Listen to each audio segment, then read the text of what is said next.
This watch is a bit of a roller coaster. There is a lot to like about this GMT, but at the same time there are a few points that you definitely need to know about before buying this watch. Will any of these points be deal breakers for you? Well, to help you make this decision, first and foremost, I will need to share the first highlight of this watch. Yes, there is definitely more than one, and it is the price. So, how much is this GMT? Well, let's roll that intro and find out.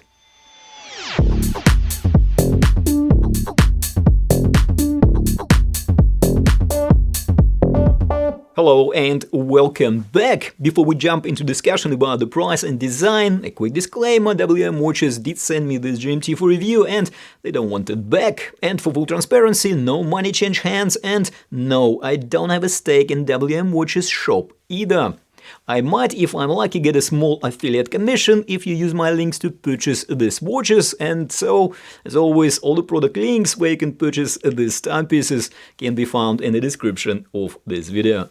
So, WM Watches offers this Seiko NH34 powered GMT for around $145-ish US. And if we are to look around on AliExpress, two things emerge. First, WM Watches seem to be the only brand offering this particular design with the crown and the date window at 4 o'clock position. And second, most of other brands that offer Grand Seiko GMT styling price their timepieces at least $100 higher or more. Okay, we might get some additional level of refinement for that price. However, if your primary concern is to pay as little as possible and still get Seiko NH34 movement, stylish looks and all the premium materials, yes, we still get here sapphire and stainless steel construction, then this GMT watches is looking like a strong contender among the competition.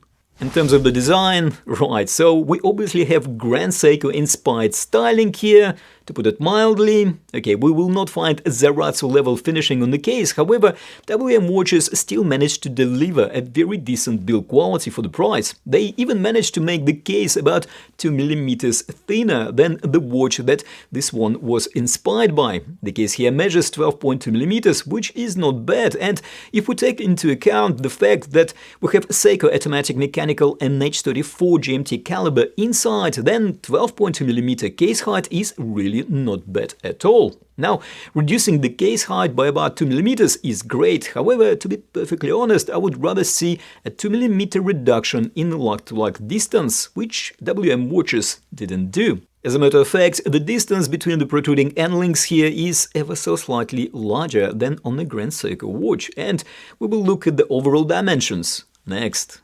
So we have 40.5 mm case diameter and 20 mm lugs, maintaining that 1:2 classic proportion ratio.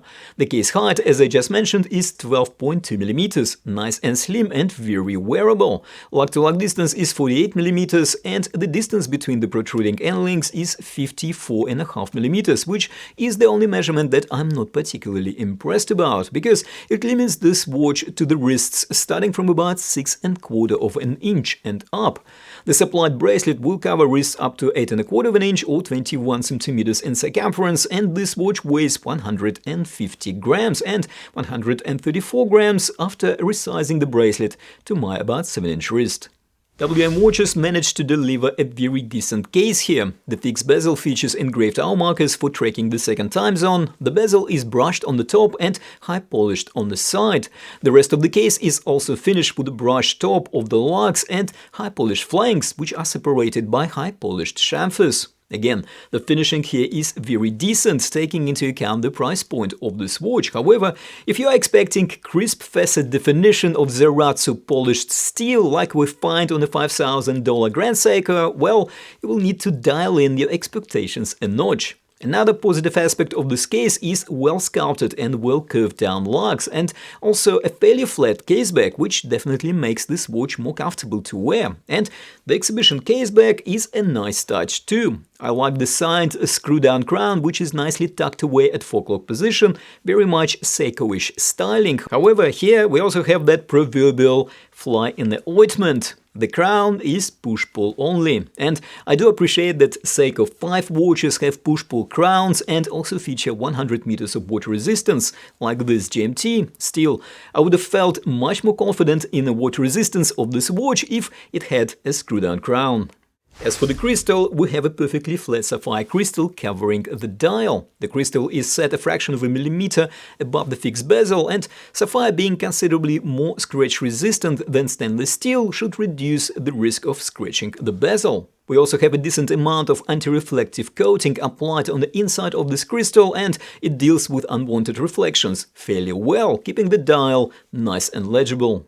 If anything, WM watches seem to be doing dials really well, and this GMT is not an exception. Okay, let's be frank, WM watches gets about a 0 out of 10 for originality here, however, still the execution is very good. Okay, there is one aspect of this dial which is not that great, however, to the best of my knowledge, the Grand Seiko that inspired this dial suffers from kind of the same shortcoming, and I will get to it in a bit. So, we have here this striking velvety rich royal blue background, which I really like. The background also features subtle sunburst effect, which even further enhances this dial look.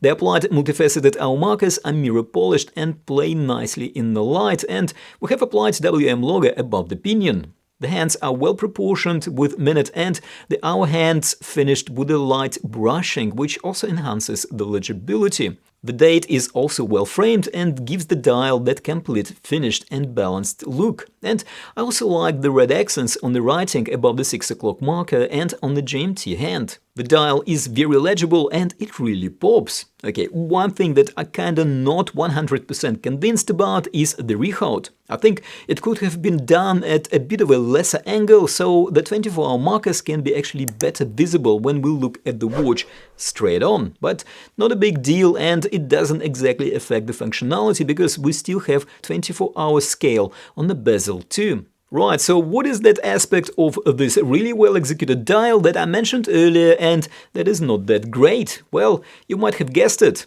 It is the lume. WM watches took a similar approach to Grand Seiko in lume application, with only 4-hour markers being lumed, which doesn't do much for nighttime legibility. And even in places where lume is applied, it is not that strong, as on more expensive competition.